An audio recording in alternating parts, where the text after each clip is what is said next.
पश्चिम बंगाल में एक के बाद एक हो रहे घोटाले को लेकर ममता सरकार की मुश्किलें कम होने का नाम नहीं ले रही है। आरजी कर मामले के बाद बंगाल में विद्यार्थियों को दिए जाने वाले टैब को लेकर 1000 करोड़ से ज्यादा स्कैम का मामला सामने आया है। राज्य के विरोधी दलों ने ममता सरकार के खिलाफ मोर्चा खोल दिया है। नमस्कार, मैं हूं आपके साथ राबिया और आपने देखना शुरू कर दिया है news now. Every drop of water counts. SBM Gold's water tank is the most sustainable and durable water storage solution available. Our hashtag असली commitment. शिक्षक नियुक्ति घोटाला, राशन घोटाला, स्वास्थ्य घोटाले के बाद अब टैब घोटाले ने ममता सरकार के समक्ष बड़ा सवाल खड़ा कर दिया है। आखिरकार ममता सरकार घोटाले पर क्यों नियंत्रण नहीं कर पा रही है? यह एक बड़ा सवाल बन गया है। बंगाल में अब 1000 करोड़ से ज्यादा का टैब स्कैम का खुलासा हुआ है। राज्य सरकार की ओर से विद्यार्थियों को मिले टैब के 10,000 रुपए विद्यार्थियों के अकाउंट से गायब है और इस बड़े स्कैम के बाद राज्य सरकार हरकत में आ गई है। ममता बनर्जी के निर्देश के बाद टैब स्कैम की जांच के लिए कोलकाता पुलिस ने एसआईटी का गठन किया है। टैब स्कैम के बाद राज्य में सत्ता पक्ष और विरोधियों के बीच राजनीतिक बयानबाजी और आरोप प्रत्यारोप का दौर जारी है। बंगाल में टैब स्कैम पर बवाल मचा हुआ है। पश्चिम बंगाल सरकार ने टैब घोटाले की जांच के लिए कोलकाता पुलिस के संयुक्त आयुक्त के नेतृत्व में एक एसआईटी बनाई है। शुरुआती जांच में पता चला है कि अब तक राज्य के करीब 15 जिलों में टैब स्कैम का जाल फैला हुआ है।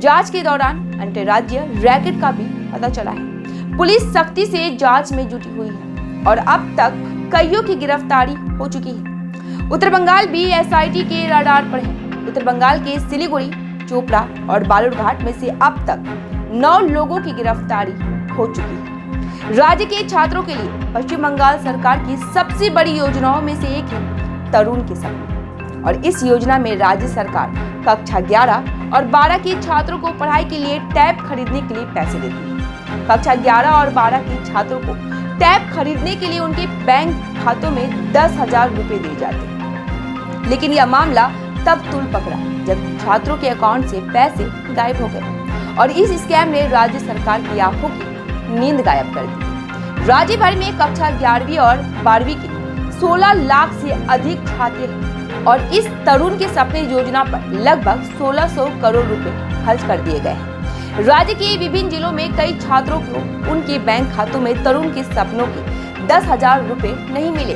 जिसके कारण राजनीतिक बवाल शुरू हो गया है। मुर्शिदाबाद के सालार स्कूल के 15 छात्रों के टैब आवंटन के पैसे बिहार के किशनगंज में एक फर्जी खाते में चले गए।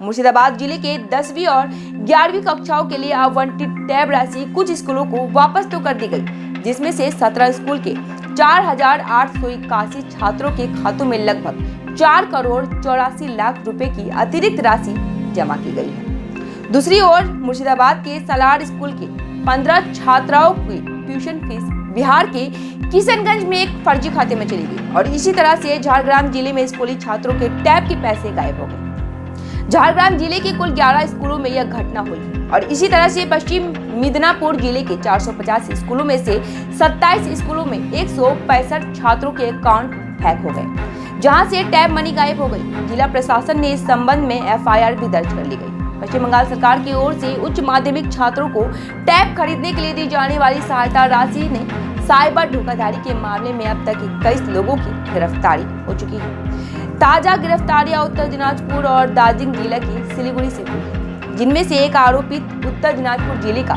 सरकारी स्कूल का प्राथमिक शिक्षक है। उत्तर दिनाजपुर जिले का चोपड़ा स्कैम का एक बहुत बड़ा केंद्र माना जा रहा है।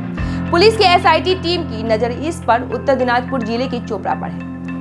इस घोटाले में एक के बाद एक शिक्षक की गिरफ्तारी के चलते पुलिस की जांच अब शिक्षा विभाग और उससे जुड़े अधिकारियों पर केंद्रित हो रही है। पुलिस को शक है कि इस घोटाले को शिक्षकों और विभागीय अधिकारियों के मिलीभगत से अंजाम दिया गया है। राज्य भर में 1911 विद्यार्थी इस घोटाले का शिकार हुए हैं, जिसमें से 24 विद्यार्थी सिलीगुड़ी के हैं और इस घोटाले में शामिल पूरे गिरोह को सलाखों के पीछे पहुंचाने के लिए राज्य सरकार कटिबद्ध है और इसके लिए सरकार ने एसआईटी टीम का गठन किया है। जांच में जुटी एसआईटी की टीम के मुताबिक शिक्षा विभाग के पोर्टल या स्कूल के सर्वर का यूजर आईडी और पासवर्ड गिरोह को उपलब्ध कराया जा रहा है और इस जानकारी का उपयोग करके विद्यार्थियों के बैंक खातों और अन्य डाटा को बदल दिया गया है और सरकारी खजाने को लूटा गया है। जांच में पता चला है कि राज्य के कई फर्जी कॉल सेंटर इस स्कैम के साथ जुड़े हुए हैं। एक के बाद एक राज्य में हो रहे घोटाले को विरोधी दलों ने एक बड़ा मुद्दा बना लिया है। इस घोटाले के खिलाफ राज्य में लगातार आंदोलन हो रहे हैं। उम्मीद करते हैं हमारा कार्यक्रम आपको अच्छा लग रहा होगा।